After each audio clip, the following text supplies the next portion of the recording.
Hey gang, and welcome back. These videos are brought to you by Card Conduit, the best place to sell your unused collection fast and easily. 401 Games, Canada's top shop for all your hobby and TCG needs. Dragon Shield, the strongest sleeves for your strongest decks. Moxfield, the easiest way to store and share your deck lists. And Foil Armor, flatten your foils fast. Mika wins the die roll and starts us off. He draws and plays a Castle Embrith. Nick has a tapped Gruul Guildgate. Ian draws, playing a forest and casting a Mana Bond. He then puts 2 lands into play for Mana Bond and discards his hand before passing. Max just draws and plays a Sulphur Falls. Mika's turn has a Command Tower, and he casts Intangible Virtue. Nick just plays a tapped Azorius Guildgate. Ian also has a Command Tower, and has enough mana to cast Flubs and passes to Max. Max has a Swamp, and brings out Naban, and passes after it resolves. Mika's turn has a forest coming in, and he casts the sweet enchantment of Rhythm of the Wilds. Nick draws and plays a Mana Confluence, and then casts Invasion of Asgold, having Ian defend it. He makes Max sacrifice Naban, and passes turn after that. Ian casts a Shock on Nick in his main phase, drawing off of Flubs. He then plays a Frontier Bivouac, drawing again, and then casts Pyromancer's Swath, drawing again. He then moves to his end step, discarding his hand thanks to the Swath trigger. Max plays an island and casts Watcher for Tomorrow, paying the one with Inalla. He copies it and gets to hide away a card on each of them. He then moves through his phases, exiling the copy during his end step and gets its hideaway card. Mika plays a mountain and casts Heart's Desire off of Lovestruck Beast. He then plays the Lovestruck Beast after making the token, and he has it come in with a +1/+1 counter from Riot and passes. Nick's main phase has him casting an Invasion of Argatha, this time having Max defend it, and he deals 4 to his other battle and the Watcher of Tomorrow. This then transforms the Invasion of Asgold into an Ashen Reaper, and he passes after that. Ian draws for turn and plays a Galvanic Blast on the human token. He draws a card from Flubs, and then casts a Dragon Master Outcast, drawing again. We then see an Artist Talent, drawing once more. It's not a land and he can't cast it, so he moves to his end step, and discards his hand to the Swath trigger and passes turn. Max plays a Riptide Laboratory, and then casts Trophy Mage, paying the 1 for Inalla as it comes in. This allows him to grab a Herald's Horn and a Progenitor's Icon. Anything goes to combat. He swings the Trophy Mage copy at Nick for 2 and passes. Mika's got a Reflecting Pool and just casts Cultivate, ramping and passing turn. Nick's main phase has him casting Jeska's Will, exiling his top 3. He's able to get a land in Golgari Guildgate. Anything goes to combat. He swings the Ashen Reaper at his battle for 3, and then passes after that. Ian draws and casts Injury from his graveyard, and then responds to the Flub trigger to cast Play with Fire. This has him dealing 4 to Mika, and 4 to the Lovestruck Beast, and then another 4 with Play with Fire to take out the beast. Ian ends up discarding to the last Flub trigger though, and he passes with no cards in hand. Max draws and plays an island, and we see the Progenitor's Icon, and then the Herald's Horn that he tutored for, come into play. Going to combat, he hits Mika for 2 with a Trophy Mage. Mika's got a mountain, and casts Aura Shards. He then plays a Darksteel Ingot, and passes. Nick's main phase has Doomscar Warrior coming in, and he backs up on the Ashen Reaper. He goes to combat, and swings the Reaper at his battle, and gets to grab an Izzet Guildgate off the Doomscar trigger. After that, Nick passes. Ian draws and casts a Siren Storm Tamer, and then plays a Copperline Gorge, and then a Mountain. He then continues with Seal of Removal, and then a Pyrite Spellbomb. He then passes, and layers his end of turn triggers so he's able to put Yavimaya Coast off the Mana Bond trigger into play. Max just draws and passes. Mika's got a Cragcrown Pathway, and he casts Rith, giving it haste with Riot, and destroying Artist Talent with the Aura Shards trigger. He swings Rith at Nick, and Ian responds by sacrificing Seal of Removal to bounce it back to Mika's hand. With nothing else, Mika passes.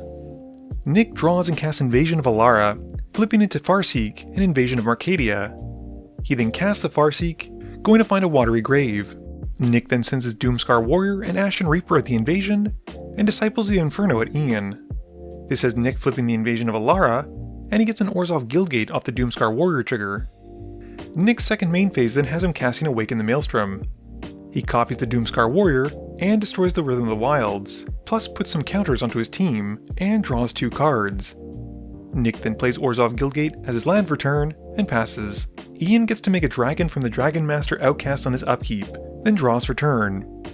He plays a Secrets of the Key, and then brings out a Mountain for turn, before casting a Kessig Flame Breather.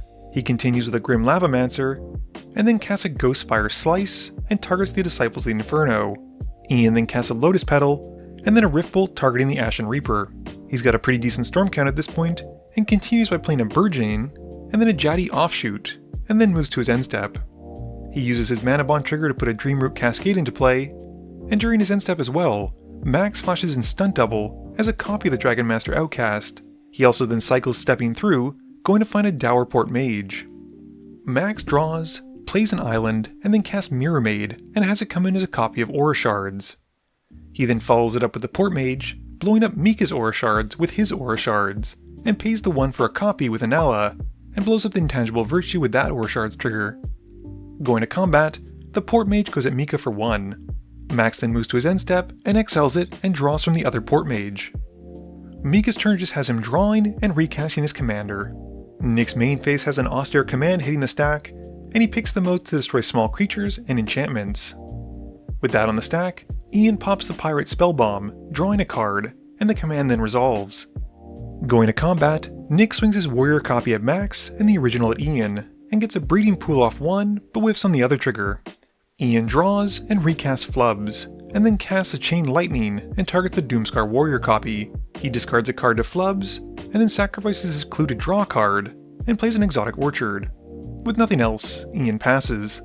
Max's main phase has a Bloodline Necromancer coming in, and he pays 1 to copy it with Inalla, and brings back Naban and the Dowerport Mage. Max copies the Port Mage with Inalla, and goes to combat. He swings both copied creatures at Nick, who takes 4. Max then exiles both copies during his end step, and draws off his Port Mages before passing turn. Mika continues to play giant creatures, this time with a giant Adaphage, and he goes to combat. He swings Rith at Max for 6, who connects, and Mika then pays for the Rith trigger. He chooses green, which has him making 4 Saproling tokens. With nothing else, he passes. Nick's got a Breeding Pool on tap for his turn, and then casts Invasion of Ulgroth, and takes out Naban. We then see the Doomscar Warrior going at his battle to beat it, and he gets a command tower off the trigger. The battle then flips into Grandmother Rabbi Sengir, and Nick passes after that. Ian just draws, plays an island, and then discards to Flubs. He passes after that. Max's turn has him playing Obeka, and he then casts and equips Lightning Greaves onto her, and goes to combat. He swings the Bloodline Necromancer at Nick, who before blocks, flashes in Kyodai, and blocks with his commander. Max responds to this by activating Obeka, and Kyodai gets exiled instead, while Max ends his turn right there. Mika draws and plays a Soul Ring, and then goes to combat. He swings Rith at Max, and the Adaphage and Saprolines at Ian. Ian blocks 1 Saproline, but takes the rest, and Mika makes a token copy of the Adaphage, and then gets his Rith trigger. He names green again, making 9 more Saprolines, and with nothing else, he passes. Nick's got a Mountain for turn, and casts a Maelstrom Nexus. He plays Invasion of Vryn, with Ian defending it, and goes to combat. Once more the Doomscar Warrior goes to the invasion, and Ian lets him take it out, which has Nick flipping the invasion into an overloaded Mage Ring. With nothing else, Nick passes. Ian draws and casts a Chromatic Star, and then casts Stomp and targets a Saproling. He continues his Flub streak with a Spirebluff Canal, then an Elvish Farsight, and then a Skullcrack and targets Mika. Ian then casts a Wizard's Rockets, and then a Lightning Bolt on a Saproling, and then a Kessig Wolfrider. We then see a Dragon Rage Channeler. Unfortunately, Ian's Storm stops there, and he just cracks the Chromatic Star, drawing a card, and casts Ranger's Firebrand and targets Nick. He then discards his last card off of Flubs, and makes his Dragon Rager's Channeler his Ringbearer, and with nothing else, has to pass. Max has an Exotic Orchard for turn, and casts Raise the Palisade, naming Wizard. He bounces everything that isn't Wizards back to hand, and he then casts Blade of the Shared Souls. Mika responds to this by flashing out March of the Multitudes, putting 5 into the X, and makes 5 1/1 blockers with lifelink. The blade then comes in, and Max makes the Rebel a copy of the Bloodline Necromancer. He then equips the Lightning Greaves onto the Rebel, and goes to combat. He swings the Necromancers at Mika, who double blocks on both of them with the lifelinking soldiers to trade. Ian in response though casts a Vapor Snag, and targets Sengir to make sure it doesn't grow. Moving to Max's second main phase, he then moves the Lightning Greaves onto Obeka, and passes to Mika. Mika plays out Vivian Reed, and upticks her in his main phase to get an Academy Rector. He then casts Krenko, Tin Street Kingpin, and he goes to combat. He swings a soldier at Ian, dealing 1 and gaining 1, and passes turn. Nick draws and plays a Plains, and then casts Invasion of Ulgroth again, cascading this time into an Invasion of Moag. The Ulgroth deals 3 to Krenko, and Nick then casts Savine's Reclamation and brings back Invasion of Rangatha, and then uses the overloaded Mage Ring to copy it. His 2 copies then come in, dealing 3 to a soldier token, and then the Invasion of Ulgrotha, flipping it again. Nick then passes turn. Ian draws and replays Flub, and then casts Dragon Rage's Channeler. He then plays a Rockfall Veil, and we see a Lightning Strike on Grandmother Sengir. Ian then casts a Noxious Revival and puts Mana Bond back on top, and then an Aether Spellbomb drawing the Mana Bond, and then replaying it as well. Ian then continues with Slaying Fire to deal 3 to Mika, and suspends the Academy Rector, and then plays a Shivan Reef. He wraps things up by casting Grapeshot, dealing 6 to Vivian Reed. He then casts a Careful Study, drawing 2 and discarding 2, and puts a Rootbound Crag into play during his end step thanks to Mana Bond. Max's turn has him casting the Master Multiplied, and then casts the Soul Ring. He moves the Greaves onto the Master, and goes to combat. He swings him at Mika, making a Myriad copy coming at everyone else. No one blocks and takes their hits, and Max then moves the Blade of the Shared Selves onto the Master copy, and makes it into a Dowerport Mage. He passes after that. Mika's turn has him just casting a Harmonious Archon, equalizing the power and toughness of pretty much everything on the board, and he then passes turn. Nick casts a Shadow of the Source in his main phase, and targets the Invasion of Moag, this time cascading into an Invasion of Tolvada. He then plays an Etched Host Droombringer, and removes 3 counters from the Invasion of Ragatha. He then casts Tandem Takedown, and defeats the Invasion of Tolvada, casting the other side and passing turn. Ian's got a Carplusian Forest return, and casts Shard Volley and targets Rith. He then casts Kindlespark Duo, and then plays a Hinterland Harbor as his second land for turn. We then see a Phyrexian Lens. Ian then goes to combat, and swings the now pumped Dragon's Rage Chandler at Nick, who takes the hit for 5. After combat, Ian then sacrifices the Aether Spellbomb drawing a card, and he casts an Electrostatic Field. Ian then casts the Bonecrusher Giant from exile, and continues playing with Flubs. He casts a Flame Rift to deal 1 to Nick, and then puts a City of Brass into play during his end step thanks to the Mana Bond trigger. Max gets Sage of Fables off the Herald's Horn trigger, and then casts a Spark Double as a copy of the Master. He then moves the Blade of Shared Souls to another Master token to free up his previously equipped one, and moves a Lightning Greaves onto the Spark Double. Going to combat, he swings all of the Masters at Mika, making 4 Myriad copies going at Nick and Ian. Nick and Ian block 2 of them, and Mika blocks 1, with the rest going through.